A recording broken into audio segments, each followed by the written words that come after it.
Assalamualaikum warahmatullahi wabarakatuh.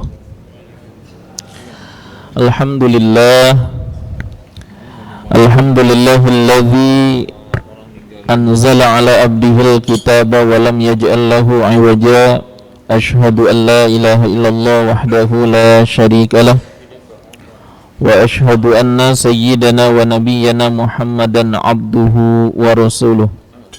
Allahumma salli wa sallim wa barik ala sayyidina Muhammadin wa ala alihi wa ashabihi ajma'in.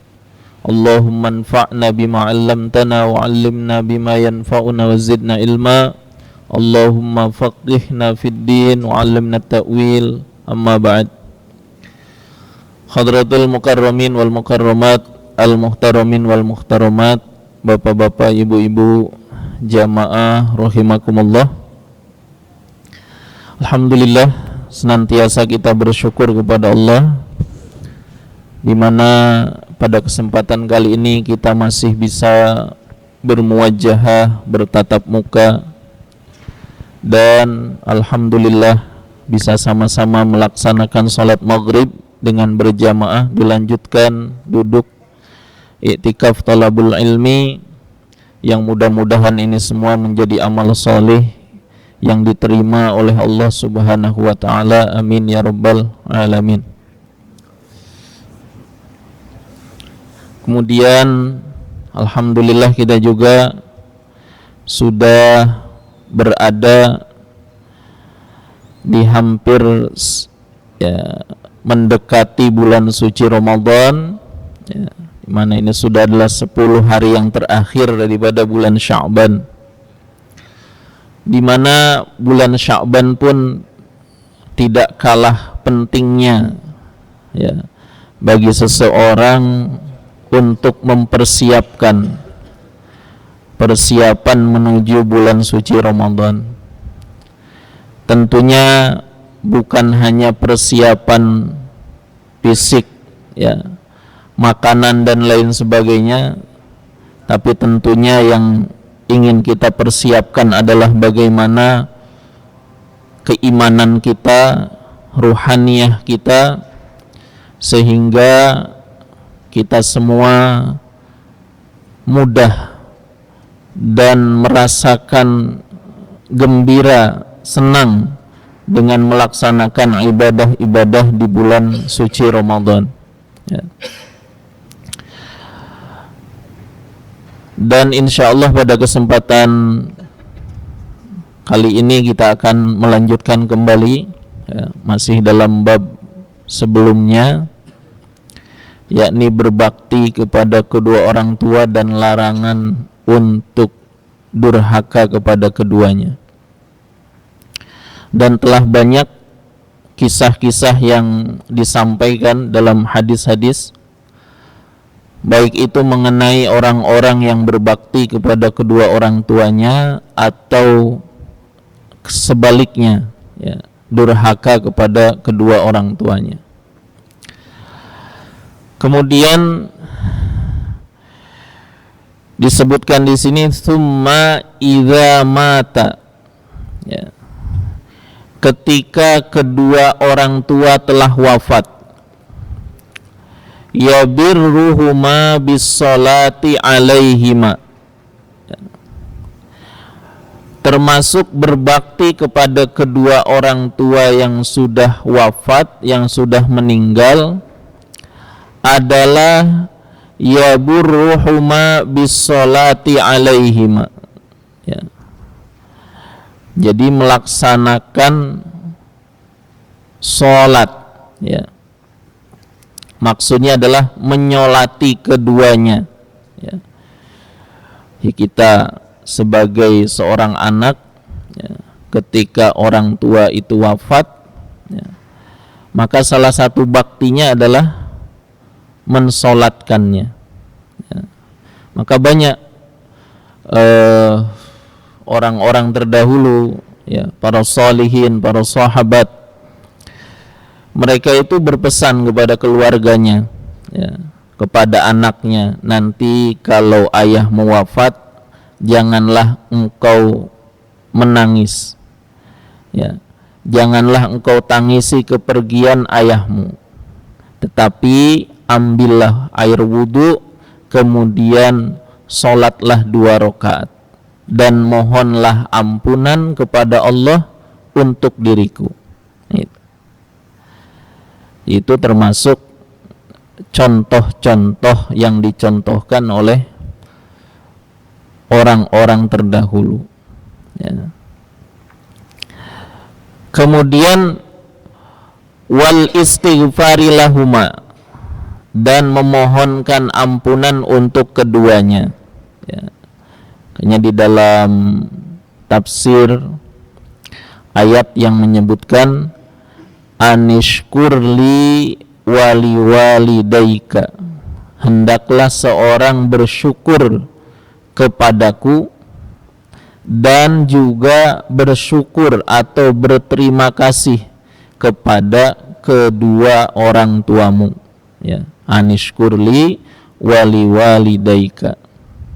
Nah, termasuk dalam banyak tafsir disebutkan bersyukur kepada Allah itu adalah yang paling utama adalah dengan melaksanakan sholat yang 5 waktu. Ya. Jadi salah satu bahkan syukur yang paling utama bagi seseorang atas segala nikmat yang Allah anugerahkan adalah melaksanakan sholat. Nah. Kemudian bersyukur atau berterima kasih kepada kedua orang tua itu ya adalah minimal mendoakan keduanya selepas sholat. Ya. Hanya penting setiap selesai sholat meluangkan waktu ya, untuk berzikir, untuk berdoa. Ya. Adapun zikir itu masing-masing memiliki panduan. Ada yang berzikirnya dengan zahar, dengan terdengar, ada yang berzikirnya dengan lirih, ya, dengan tidak terdengar oleh orang lain. Ya. Kemudian ada yang zikirnya berjamaah setelah sholat, ada yang masing-masing. Silahkan. Ya. Tapi yang terpenting adalah jangan melupakan, bahkan meninggalkan zikir setelah sholat dan doa setelah sholat, kecuali mungkin ada suatu hal yang sangat darurat ya, gitu, setelah sholat berzikir ya, istighfar ya, dan itu tidak ada khilaf itu ya. Istighfar setelah sholat itu hadisnya jelas ya. Kemudian membaca Allahumma antas salam ya, sampai selesai itu pun ada dalilnya.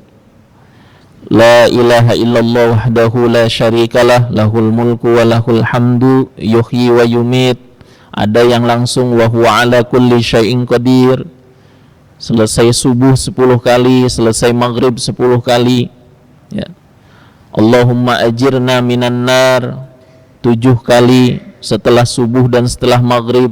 Nah, ada yang Allahumma antas salam wa minkas salam. Ada yang langsung tabaruk tarubbana wa ta'alaita ya zal jalali wal ikram ya. Ada yang ditambahkan lagi ya, Allahumma antas salam wa minkas salam wa ilaika ya'udus salam fahayyina rabbana bis salam wa adkhilnal jannata daras salam. Nah, kemudian setidaknya membaca tasbih subhanallah 10 kali, alhamdulillah 10 kali, Allahu akbar 10 kali ya. Ada satu orang di satu waktu Rasulullah mengatakan kepada sahabat-sahabatnya ya, adakah di antara kalian yang setiap hari mampu melaksanakan kebaikan 2500 kebaikan. Wah, para sahabat saling bertanya dan mengatakan, sepertinya tidak ada yang mampu. Maka Rasulullah katakan, kalian mampu. Bagaimana caranya? Nah, berzikirlah, tasbih, subhanallah, alhamdulillah, Allahu akbar, masing-masing dalam hadis ini ya, masing-masing 10 kali. Maka jumlahnya adalah 30 kali. Kalau 5 berarti 150. Setiap kebaikan dilipat gandakan menjadi 10 minimal. Maka jumlahnya berapa? 1.500. Terus yang 100-nya kapan? Yang 100-nya ketika akan tidur membaca tasbih subhanallah 33, alhamdulillah 33, Allahu akbar 33, digenapkan menjadi 34 menjadi 100. 100 dilipat gandakan 10 kali menjadi 1000. Berapa jumlahnya? 2.500. Tuh. Maka sahabat waktu itu mengatakan, oh kalau begitu sangat mudah. Sangat mudah. Rasulullah Shallallahu Alaihi Wasallam mengatakan, ya, tetapi setan akan berusaha menghalangi kalian dari hal tersebut. Bagaimana? Ketika selesai sholat, maka setan itu menggoda, uzkur kaza wazkur kaza, ingatlah ini, ingatlah itu. Nah, ya, ayo cepat-cepat keluar, ada urusan ini, urusan itu, dan lain sebagainya.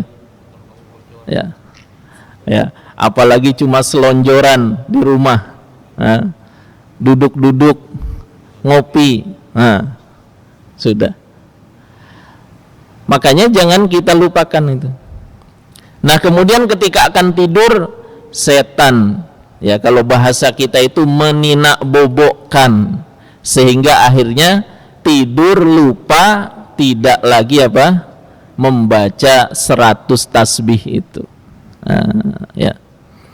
Makanya setidaknya, ya, setiap selesai sholat itu subhanallah, alhamdulillah, Allahu akbar, minimal setidaknya masing-masing 10 kali. Bagaimana kalau 33 kali? Oh, itu lebih baik lagi, ya, lebih banyak lagi keutamaannya, gitu.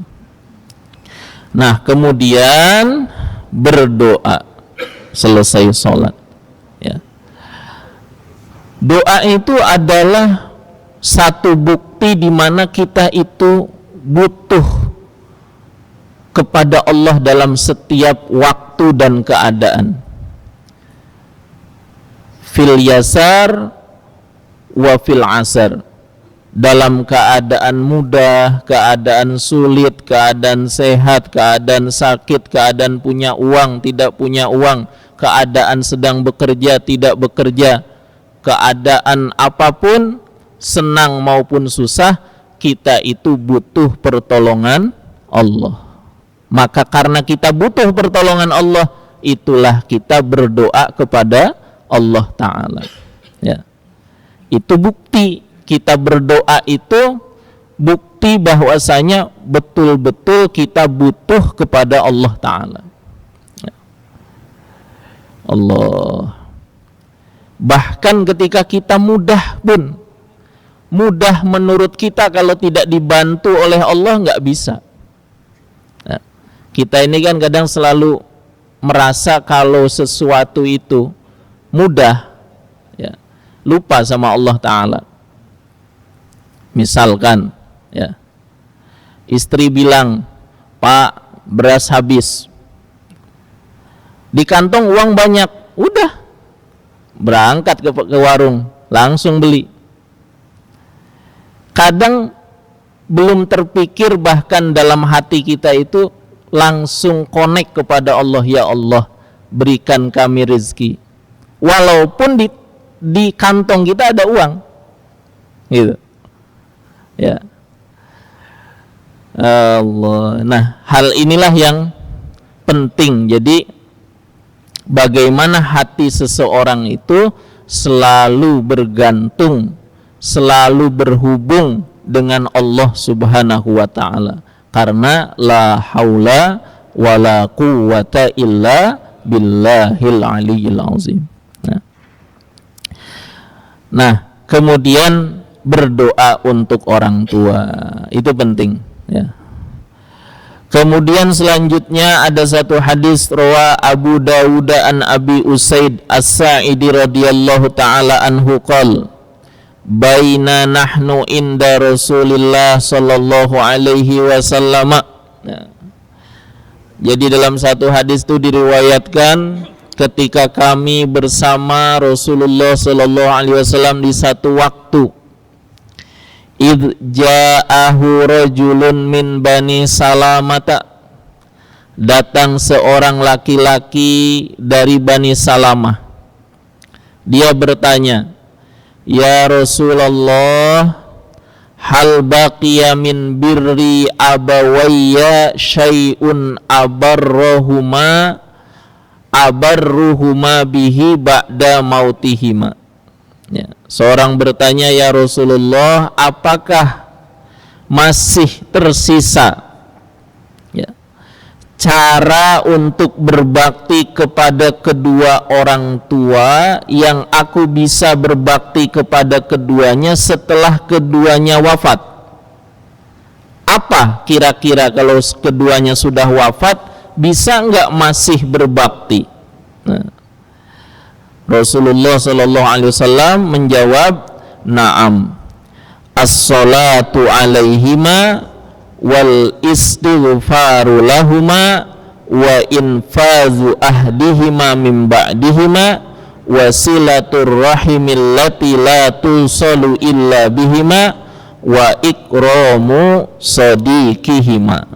Ya, dijelaskan seperti itu.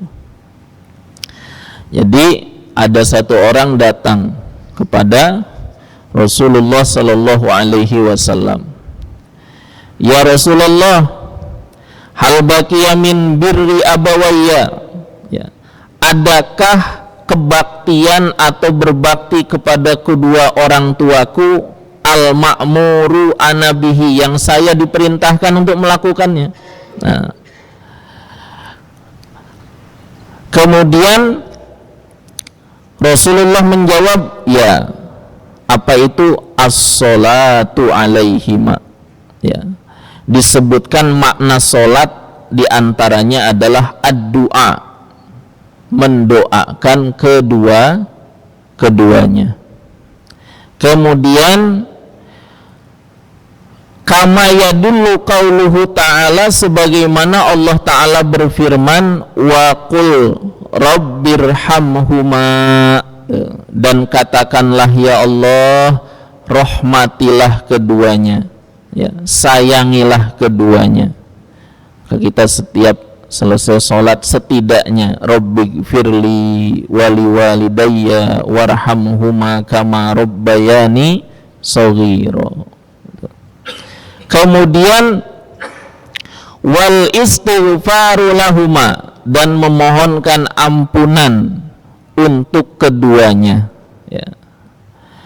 Wa infazu ahdihima, ya, dan melanjutkan, menjalankan janji keduanya.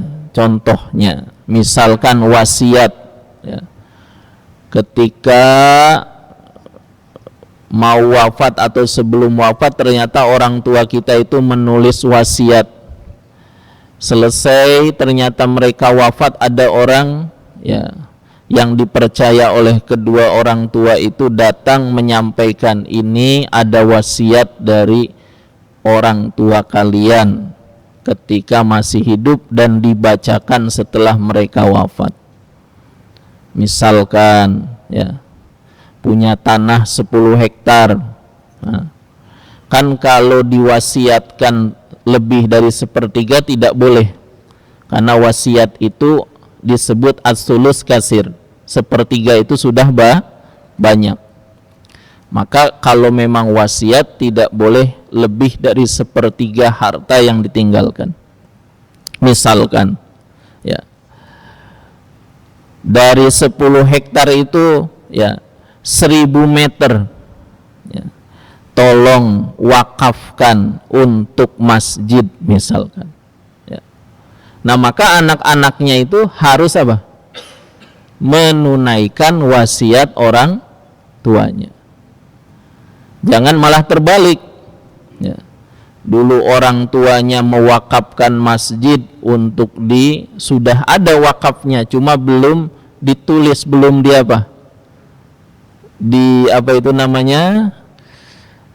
dicatat di kantor urusan agama atau semisalnya, belum ada namanya AIW, akta ikrar wakaf, tapi orang tuanya itu sudah menyampaikan kepada orang-orang, bahkan sudah banyak saksinya kalau masjid, tanahnya dan apanya itu semua adalah sudah diwakafkan.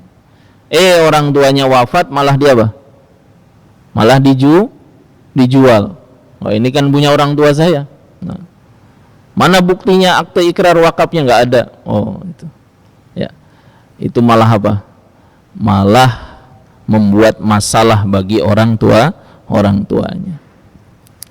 Nah, jadi ketika orang tua itu memiliki janji yang harus ditunaikan, diantaranya wasiat atau sodakoh ya, maka harus ditunaikan. Nah, wa ghairu dzalika min ba'dihima ya. Selanjutnya wasilaturrahimil lati la tusalu illa bihima, dan silaturahim ya, allati laisat bisifatin lil mudhaf ilaih ya, wasilaturahmihim allati la rahimalaka illa min kibalihima. Jadi menyambung hubungan silaturahim kepada saudara-saudara dari ibu dan ayah ya. Ayah punya kakak, punya adik, maka kita sebagai anaknya menyambungkan kembali silaturahim itu. Begitupun ibu dengan keluarganya. Nah, makanya banyak para ulama itu, di antara contoh kebaikan mereka ya, baik itu di zaman sahabat sampai kebiasaan ulama di masa ini, ketika seorang ulama wafat, itu anak-anaknya sepeninggal orang tuanya biasanya ziarah, berkunjung ya, ke guru-guru dari orang tuanya, ke teman-teman dari orang tuanya, ke keluarga-keluarga dari orang tuanya gitu. Menyambungkan silaturahim setelah wafat kedua orang tuanya. Kemudian wa ikramu sadiqihima, dan memuliakan teman-teman dekat dari kedua orang tuanya ya. Ya wa bimaknahu ya, hadis Ibnu Umar fil bab ila an qol rawahu Abu Dawud. Nah, jadi itu hal yang bisa dilakukan berupa berbakti kepada orang tua setelah keduanya wafat, mendoakan, memohonkan ampunan, menyambungkan silaturahim, menunaikan janji keduanya, kemudian ya, menghubungkan hubungan baik dengan teman-teman dekat dari keduanya. Wa yalzamu lil aqi, maka hukumnya menjadi wajib lil aqi, bagi anak yang pernah membangkang kepada kedua orang tuanya ya. Terkadang ada masa orang tuanya masih hidup, anaknya belum menjadi anak yang soleh, kadang membuat masalah selalu bagi kedua orang tuanya. Orang tuanya wafat, ternyata alhamdulillah anaknya bertaubat kepada Allah, kembali kepada Allah Ta'ala, dan dia ingin berbakti kepada kedua orang tuanya karena dulu masa orang tuanya hidup, ya, dia banyak melakukan, ya, membangkang atau durhaka kepada kedua orang tua. Maka apa yang harus dia lakukan? Ayyad'uwa wa yastaghfira lahuma, mendoakan dan memohonkan ampunan bagi keduanya. Kemudian hatta yaktubahullahu barron, sampai Allah mencatat ia sebagai anak yang berbakti kepada orang tuanya. Wa rawa'al Baihaqi an Anasin radhiyallahu anhu qala Rasulullah sallallahu alaihi wasallam, innal abda, sesungguhnya seseorang, la yamutu walidahu, pasti kedua orang tuanya itu akan wafat, au ahaduhuma, atau salah satu dari keduanya. Ternyata wa innahu lahuma la'aqun, ya, ternyata anaknya ini anak yang durhaka atau membangkang kepada kedua orang tuanya. Maka solusinya adalah fala yazalu yad'u lahuma wa yastaghfiru lahuma, hendaklah selalu anak tersebut mendoakan kedua orang tuanya dan memohonkan ampunan bagi keduanya, hatta yaktubahullahu barron, sampai Allah mencatat keduanya sebagai anak yang berbakti. Hatta di sini maknanya adalah intihaul ghayah, ya. Maksudnya itu ketika anak itu sungguh-sungguh memohonkan doa untuk kedua orang tuanya, memohonkan ampunan untuk kedua orang tuanya, maka Allah akan mencatat anak tersebut, walaupun dulunya ketika orang tuanya masih hidup dia termasuk anak yang membangkang, tapi karena kesungguhannya, taubatnya dan doanya untuk kedua orang tua dan istighfarnya untuk kedua orang tuanya, maka dia akan dicatat sebagai anak yang berbakti.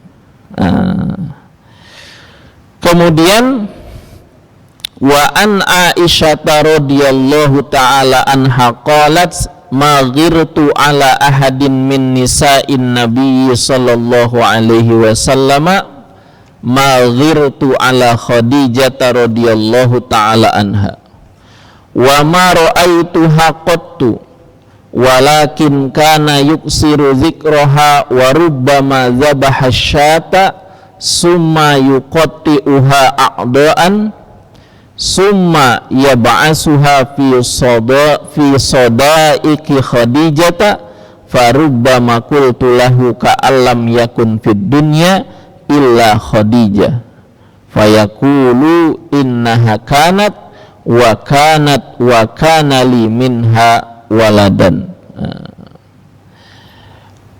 Kemudian, ya, selanjutnya adalah, ya, disebutkan tentang berbuat baik, ya, ketika ini hadisnya adalah hadis tentang Rasulullah, ya, karena cintanya kepada istrinya, Rasulullah itu, ya, walaupun Sayyidatuna Khadijah telah wafat, ya, tapi Rasulullah itu sering menyebut-nyebut namanya, bahkan bukan hanya menyebut namanya, menyembelihkan kambing, ya, untuk Sayyidatuna Khadijah.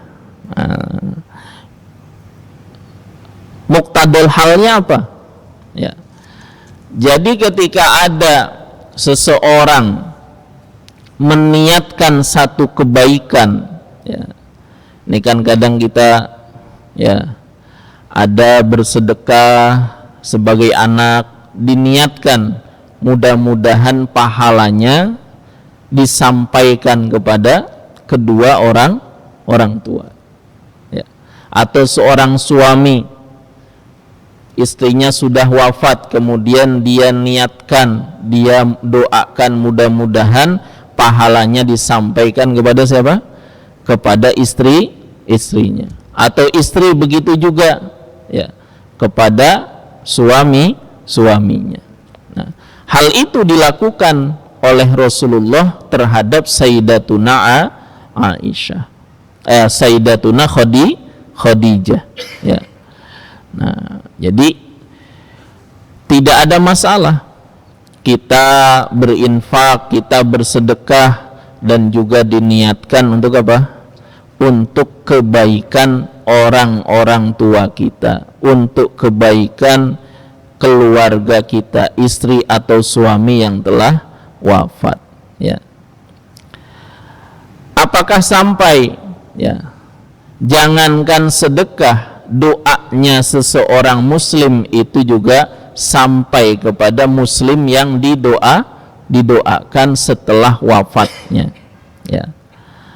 Terus bagaimana dengan penjelasan ayat wala taziru waziratu wizra ukhra? Seseorang tidak akan menanggung dosa orang lain, ya. Maknanya dosa yang dilakukan oleh seseorang itu adalah sesuatu yang lain sebagai tanggung jawab dia dengan Allah Ta'ala. Tetapi ada orang yang mendoakannya, itu juga termasuk bab yang lain, gitu.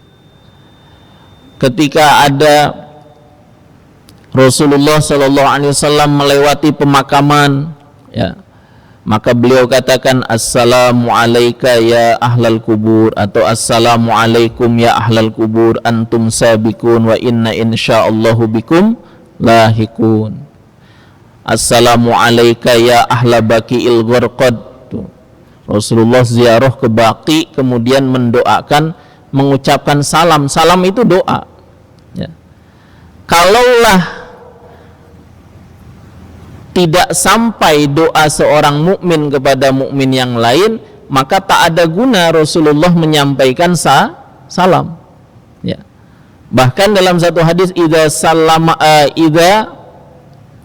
ketika seseorang idza marra ahadukum, ya, maqabir faqulu assalamu alayka ya ahlal kubur, atau assalamu alaikum ya ahlal kubur. Itu sebagai doa kepada orang-orang yang telah wafat, ya. Jadi doanya, harapannya disampaikan kepada siapa? Kepada orang-orang yang telah wafat. Adapun orang yang sudah meninggal dengan kesalahan-kesalahannya, itu adalah tanggung jawab pribadi dia dengan Allah Subhanahu wa ta'ala, gitu. Dan juga jangan sampai juga ada prasangka yang kadang salah juga, ya. Contoh, ada orang kaya, karena kebiasaan di kampung itu kalau ada orang meninggal nggak sholat sekian hari, nanti dibayar fidyah, ya, diganti dengan bayar fidyah, kasih beras tuh, berapa kali sholat yang nggak dikerjakan. Nah, terus ada orang kaya yang sombong, alah, geus lah aing mah teu kudu sholat, kayak ge lamun maot tinggal ngabagi-bagikeun, ya. Dia rasa di itu sudah cukup. Padahal itu hanya mudah-mudahan meringankan dosa, mudah-mudahan menjadi sebab ampunan, ya. Jadi tetap saja kalau orang itu sengaja meninggalkan sholat, bahkan tidak mau sholat, ya, tetap dia bertanggung jawab atas dosa yang dia lakukan. Tidak bisa juga kemudian mengatakan, oh saya mau orang kaya, gampang, kalau saya mati nanti tinggal bagi-bagikan aja, gitu. Itu namanya orang apa? Sombong. Ya. Jadi fidyah atau beras atau sedekah yang dibagi-bagikan oleh ahli keluarga ketika ayahnya atau ibunya wafat, itu adalah la'allallahu ayyaghfirahu, mudah-mudahan Allah mengampuninya, gitu ya.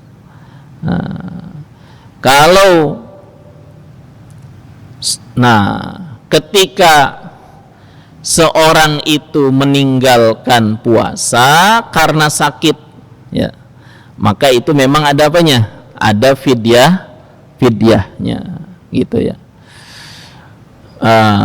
Kemudian selanjutnya, ya, berkaitan dengan puasa, maka ini sudah lewat paruh yang kedua, maksudnya sudah mau habis bulan Sya'ban.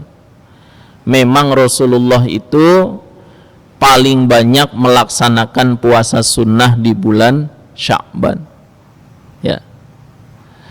Tetapi bagi orang yang tidak pernah sebelum nisfu Sya'ban itu nggak pernah atau nggak biasa dawam, ya, istiqomah puasa sunnah, maka makruh hukumnya puasa setelah lewat nisfu Sya'ban, ya.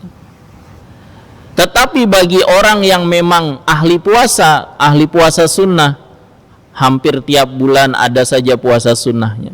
Bahkan sebelum nisfu Sya'ban dia ada puasa Senin Kamis atau puasa Daud atau puasa 3 hari. Nah, setelah pertengahan Sya'ban mau puasa, bagaimana hukumnya? Boleh, karena dia sudah mudawamah, sudah biasa. Kalau yang nggak biasa makruh. Kenapa makruh? Khawatir nggak pernah puasa, akhirnya sakit, sementara mau bulan Ramadan, akhirnya nanti nggak puasa Ramadan. Maka memilih menjaga yang fardu itu lebih utama daripada yang sunnah. Itu, ya. Tapi kalau orang-orang yang masih punya tanggungan, misalkan nih istri-istri kita, anak-anak perempuan kita, ya, masih punya hutang, harus itu ditunaikan selagi belum masuk Ramadan, ya. Diingatkan, mungkin ada istri kita, anak perempuan kita yang tahun lalu masih punya hutang, ditunaikan, gitu. Nah, kalau yang tahun lalu wanita-wanita hamil atau menyusui tidak puasa dan masih ada tanggungan, maka tunaikan. Kalau khawatir puasanya karena khawatir terhadap anaknya, maka dia selain mengganti puasa juga bayar fidyah. Berapa fidyahnya? Fidyah yang wajib itu adalah 673 gram, atau kalau kita mau bulatkan 700 gram, kurang lebih 1 liter. Jadi kalau 30 hari berarti 30 liter. Kemudian ada yang bertanya, tapi kok edaran Baznas fidyah itu 60.000? Itu mengambil wajib dan sunnahnya. Maksudnya bagaimana? Selain memberi beras, juga memberi lauk pauknya, ya, sehingga harganya 60.000. Tapi orang yang nggak ada kemampuan, yang mampu hanya yang wajib saja, ya sudah, tunaikan yang wajib. Sehari adalah 1 liter, gitu ya. Jangan sampai nanti merasa berat, ya, akhirnya fidyahnya tidak ditunaikan. Nah, itu saja mungkin kajian kita pada kesempatan malam hari ini. Mohon maaf atas segala kekurangan. Billahi taufik wal hidayah wal afwa minkum. Wassalamualaikum warahmatullahi wabarakatuh.